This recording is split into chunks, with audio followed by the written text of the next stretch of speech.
Bonjour, c'est en compagnie de Serge Larivière, rédacteur en chef de la revue Le Coureur des Bois.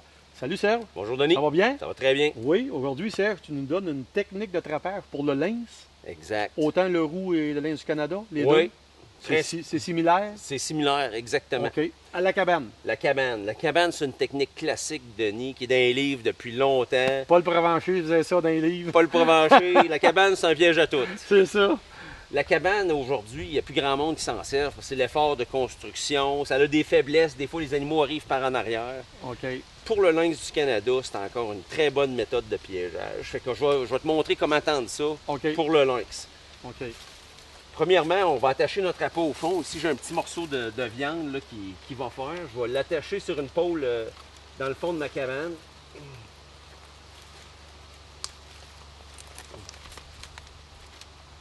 Pour le trapage du lynx, Denis, le visuel est important. OK. Fait que c'est important. Pour ça, tu le mets en hauteur. Pour ça, je le mets en hauteur. Puis c'est sûr que quand je fais ça, il faut que je sois conscient de où je trappe. Parce que c'est sûr que si les corbeaux voient ça, et c'est moins bon, ça peut attirer d'autres espèces. Mais si tu trappes le lynx en Abitibi, c'est à Côte-Nord, ou même au nord du fleuve Saint-Laurent, tu as des endroits là, dans le parc des Laurentides, des endroits OK. où il n'y a pas beaucoup de trafic, il n'y a pas beaucoup d'oiseaux. Ça, c'est une bonne méthode. L'appât visuel. Puis de la viande de castor, c'est un très bon appât. Du lièvre, c'est un bon appât. Mais encore mieux que ça, c'est une carcasse d'oiseau. Une oie blanche, une outarde, une carcasse de perdrix, de canard. Ah, quelqu'un qui a ramassé ses deux fals. Là. Exactement, ça c'est Ça fantastique. attaque l'oie blanche directement dans le fond. Ouais. Puis les trappeurs, ils ont plein d'amis. Tous ceux qui chassent les canards, là, les déchets de perdrix, les déchets de canard, tu dis, emmenez-moi ça, t'es fait OK. congeler quand la trappe arrive. Puis ça a tout, là. Ça a l'odeur, ça a le visuel des plumes. Fait que ça fait des très bons appâts, mieux encore que de la viande.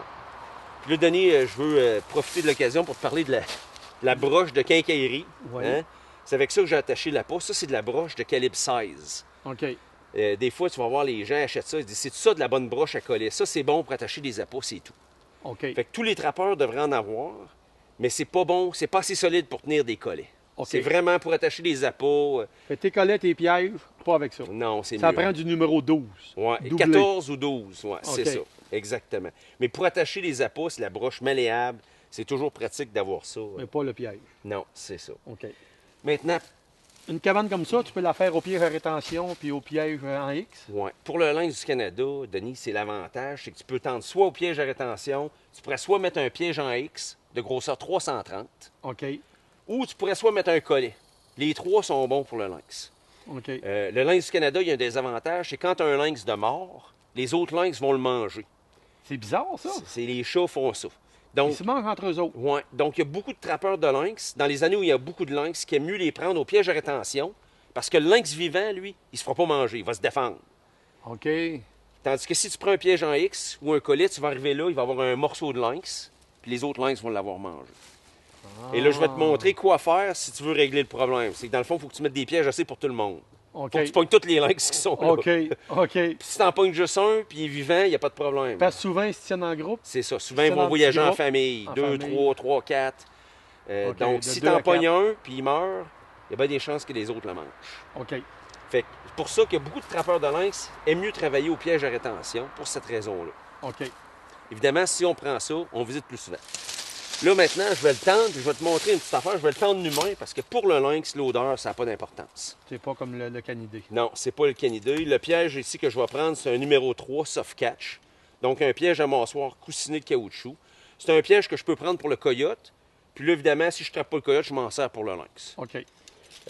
Lui ici, comme il était équipé pour le coyote, il est équipé d'un grappin qui est, comme tu peux voir, là, un bon grappin, un angle de bateau. un angle de bateau. Ouais. Puis moi, je dis tout le temps aux gens, vaut mieux en avoir une plus grosse, bien attachée, puis être sûr de ne pas courir que d'arriver puis se demander s'il n'est où, pas hein? grimpé dans un arbre, s'il n'est pas parti.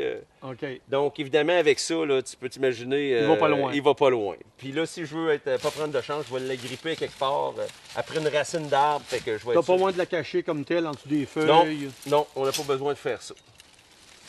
Maintenant, je vais ouvrir le piège, puis je vais le placer en position.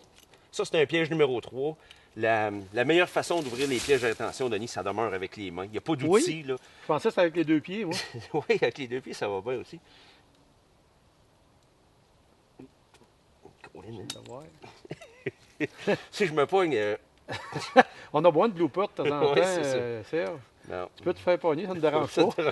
Un piège comme ça, Denis, honnêtement, c'est pas si pire que ça. Là. OK, tu vois, Parce ça que les mâchoires sont coussinés. fait Là. juste casser les doigts. Non, non, ça Non, casse pas les doigts. même D'ailleurs, je pas. pourrais le montrer aux gens là, pour expliquer que ça fait pas mal. Là. Ah, C'est- tabarouette! Ouais, oui, c'est un mâchoire coussiné. Là. Ah, ben, tu nous surprends. Ouais. Je pensais, moi, que ça aurait tout cassé. Non, non, non, non, ça bouge encore. Ça bouge encore. Évidemment, il me manque une main pour l'ouvrir. Fait que là, je vais prendre mes deux pieds. Je pensais pas ça. Ouais. C'est que c'est des pièges, évidemment, c'est des pièges parmi les plus humanitaires. C'est des pièges qui sont utilisés pour la recherche. Ça. OK. Quand on veut mettre des colliers émetteurs sur des coyotes. Fait qu'ils sur- peuvent prendre des animaux et les relâcher. Sans aucune puis, blessure. Sans aucune blessure. Exactement. OK. Maintenant, je vais placer mon piège ici. Là, encore là, Denis, il y a plusieurs trappeurs. Lacir comme faux. Ouais, je vais le lacer comme il faut. La différence entre un piège à lynx et un piège à Kennedy, c'est que le piège à lynx, je vais le laisser découvert. Ah ouais? Ouais, parce que les lynx, là, les chats, là, ça n'a pas un gros cerveau. Donc, c'est pas un animal qui va avoir peur du piège. Puis même, ils vont voir la palette comme étant un endroit plat où c'est une bonne place pour poser la patte. Ben voyons, toi. Fait que j'ai pas besoin de le cacher le cacher. piège.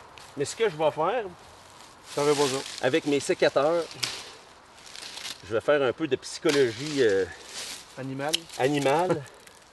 Puis je vais faire un paquet de petites branches pointues placées autour du piège pour que dans le fond, le lynx, quand il arrive, là, il y a juste une place À mettre son pied. à mettre son pied qui fera pas mal. Ça va être directement sa palette du piège. OK. Donc ça fait très primitif. Là, si on voulait, évidemment, on pourrait prendre une petite feuille toute douce puis cacher la palette ou la mettre comme ça. Mais le mieux, dans le fond, c'est de laisser découvert. Peut-être prendre un petit bâton pour faire... C'est tout le contraire du canidé. tout le contraire. On n'a rien caché. Non. Non, je vais mettre comme un petit bâton pour que quand il arrive, qu'il puisse enjamber, placer sa patte directement sur la palette. Le lynx, c'est un animal qui va approcher la peau et il va essayer de le prendre avec sa bouche. Fait que lui, quand il va arriver ici, il va voir la viande, il va vouloir piler. Partout, il y a des branches, ça a l'air inconfortable, sauf Sur le piège. sur le piège. Donc, le piège complètement à découvert. Incroyable. On revient voir. Puis les quelques petites branches pointues dans le fond, ça le décourage dans le fond d'arriver par le côté puis de vouloir mettre son pied ailleurs. Il va arriver ici, il veut se rapprocher. La seule place pour mettre la patte, c'est Il va là. directement sur la palette. Puis est-ce que tu le mets un leurre? Pour les chats, on peut mettre un leurre, mais le meilleur leurre, Denis, pour les chats, c'est un leurre visuel.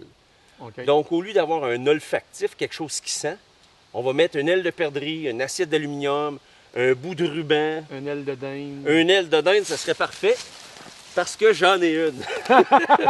Gardons ça! Tu l'avais amené! Puis dans le fond, ce qu'on veut, là, c'est que le lynx, c'est un chasseur beaucoup à vue. Fait que quelque chose en hauteur, comme là, ici, on va l'accrocher sur une Tu la branche, places à l'avant de la cabane. en avant de la cabane. 5-6 pieds d'auteur. Exactement. Puis l'aile au vent, tu vas voir, elle va tournoyer, elle va attirer son attention. Il va venir, il va regarder l'aile, elle se mange pas, il n'y a rien à manger sur l'aile. Mais rendu ici, il va voir la peau. Ah, et là, il va se prendre. Donc, OK. le leurre visuel, c'est vraiment pour l'attirer à proximité de ta cabane. Moi, quand j'étais jeune, je les prenais avec des assiettes d'aluminium. Une assiette Une de assiette d'aluminium, là, ça tournait au vent, là. Puis on se mettait dans un ancien chemin de bois où que le lynx pouvait le voir de 500-600 pieds de chaque Exactement. côté. On les prenait de cette façon-là. Exactement. Assiette Ouais. d'aluminium, aile de dinde, une aile d'oie blanche qui est séchée ouverte. Là, Séchée écoute, ouverte. c'est sûr que quand il y a de la neige, l'aile d'oie blanche est moins visible. OK. Tu prends de quoi qui donne du contraste. Là. Tu sais, ça OK. pourrait être une peau de lièvre qui est séchée, qui bat au vent. OK. N'importe quoi d'inhabituel qui va attirer son attention. Peut-être de faire ta cabane puis de tendre ton piège à l'endroit où il va y avoir un grand champ de vision aussi. Exactement.